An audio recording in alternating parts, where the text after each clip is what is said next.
Hey guys, it's Asha. Welcome back to Reading with Toby. Today I'm so excited to finally bring you this video. I meant to make this video like in January, but better late than never. So today we're going to be talking about the classics that I hope to get to in 2024. I made a video like this last year. I've been really getting into reading my classics. I love it so much.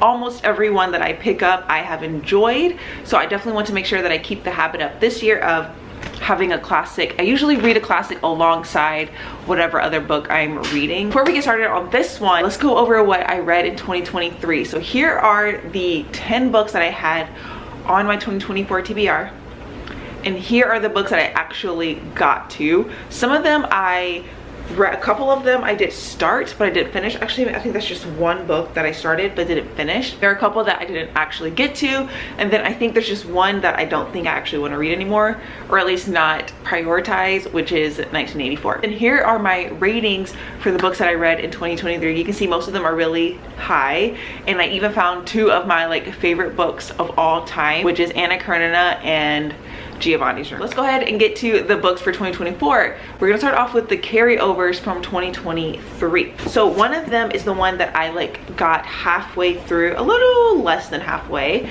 That's Crime and Punishment by Fyodor Dostoevsky. I was really enjoying this, but I put it down to pick up other books. But I definitely do want to keep reading this. I was really enjoying it. I was annotating it. It is exactly my kind of book, the thing that I love, and I am really enjoying Dostoevsky's writing. So this will definitely get read in 2024. I'm not sure when, especially with another book that's on this list. I don't know when, but I really want to finish this year. The other two books that I am carrying over from last year, the first one is Jane Eyre by Charlotte Bronte. Now I actually had no intention, honestly, of reading this. I don't know why, because I know this is a beloved classic, and the more that I look at it, the more I see people who have read it. It's their favorite book of all time. I want to read it. I'm so excited to read this and annotate it.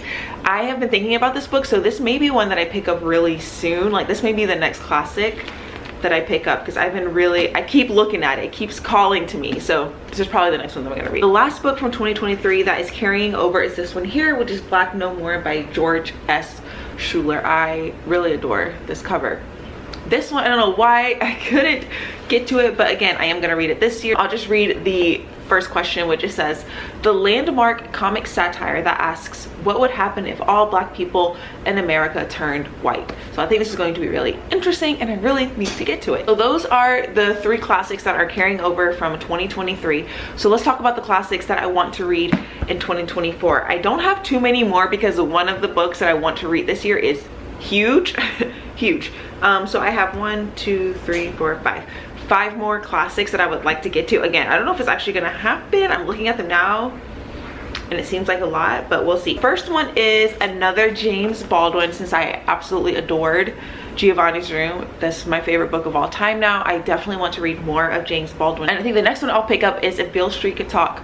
And I actually did start this. I have been in the biggest reading slump, so I've been picking up every book, every kind of book, and I thought maybe a James Baldwin would get me out of my reading slump. It didn't. I was enjoying the writing, although it's written very differently from Giovanni's Room. It's still written beautifully, but it's definitely different from what I expected.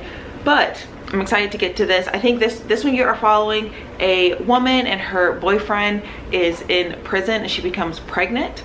I've heard literally nothing but incredible things about this, so I can't wait to get to it. And it's in the beautiful Penguin Modern Classics edition. Oh, I didn't talk about the others editions, because if we're talking about classics, that means you also love classics and probably also love all the different editions. They're so pretty. So we have 2 Penguin Black Spine editions, which I love. These look so pretty all together. I have a nice collection growing.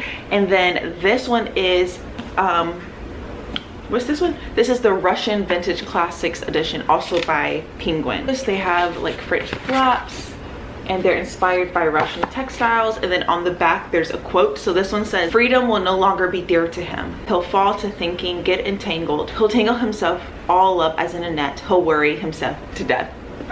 Love this. Okay, so those are those books. Next, let's talk about something a little bit different. This is a classic sci-fi by Octavia E. Butler. This is Dawn. This is a beautiful cover. I love these covers. This is a series, and again, I also started this book. Look, I got pretty, well, I thought I got far. Maybe I didn't. I got about 60 pages in, and I was reading this for Blackathon, but like I told you all, I have been in the biggest reading slump. This is a kind of first contact with aliens. This woman wakes up in this blank room and she realizes that she's been taken hostage by aliens and they want to study her.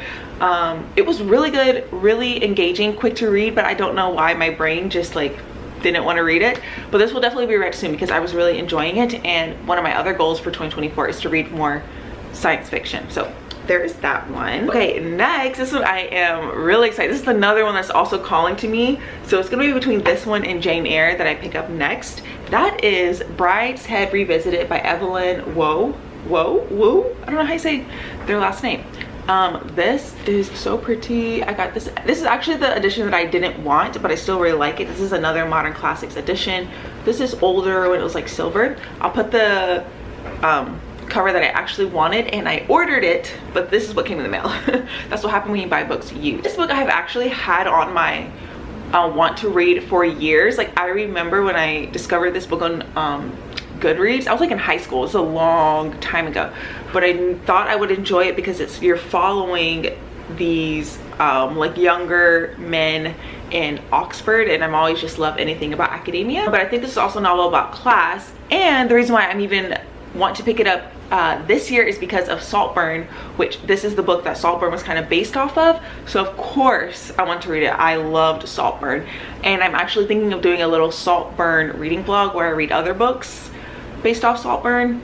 I'm excited for that one. Next is this one. It's a little bit of a random classic, but I'm really excited about it. So this is Therese Raquin. This is Therese Raquin by Emile Zola. This is a French classic.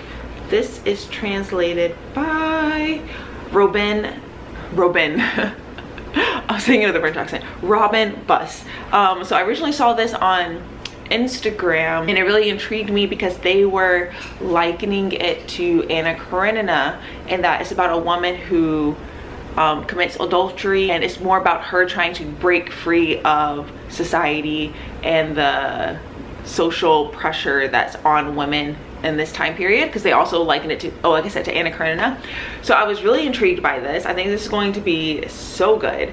There's this one line that says, like, she, our main character, embarks on a turbulent affair with her husband's earthly friend Laurent, but their animal passion for each other soon compels the lovers to commit a crime that will haunt them forever.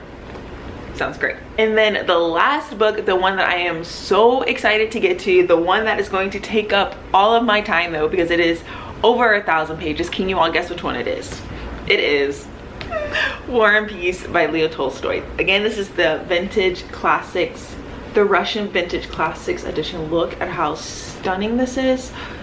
Oh my gosh, it's so beautiful. The French flaps, and this one I love because it's more floppy, so it's gonna be perfect to read. I read Anna Karenina last year. Now one of my all-time favorite books. I adored it. I loved Leo Tolstoy's writing. I know this is one of the most acclaimed novels. People love this book so much, and I am so excited to read it. I know I'm going to love it, but I also know it's going to take me, it took me 3 months to read Anna Karenina, so I think this is going to be like 5 or 6 months. But honestly, that was like one of my favorite things about Anna Karenina, is that I spent so much time with those characters. I fell in love with it. I actually didn't want it to end, so I'm not too intimidated by this book. I just know it's gonna take a lot of my time. Let the dead bury their dead, but while I'm alive, I must live and be happy.